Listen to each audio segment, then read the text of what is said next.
Now, welcome to week 2 of AMEND Together of YWCA of Dayton.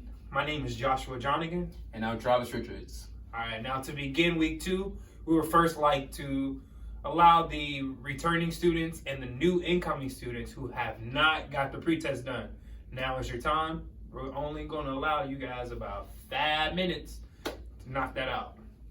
And then we're gonna lead into the icebreaker, dicebreaker. And the icebreaker is about a virtual dice. It's gonna be clicked one time, and then it's gonna roll to a number. This number is gonna be given to a student with one question, and they're gonna answer that one specific question. This icebreaker is gonna last about 10 minutes, just 10. So, setting the stage. So during the setting the stage, we will allow about 10 minutes just to reflect into last week's session. We're going to highlight exactly the students' expectations and guidelines that they created for the program. Just discuss those, reinforce those, and make sure that everyone is keeping those up here on the top of their brain in the forefront. And we're going to focus on the activity. The activity is going to be focused on responsibility and accountability.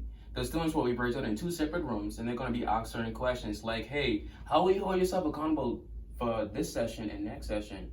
How will you apply these lessons you've learned within this session into the real world? And how will you apply yourself?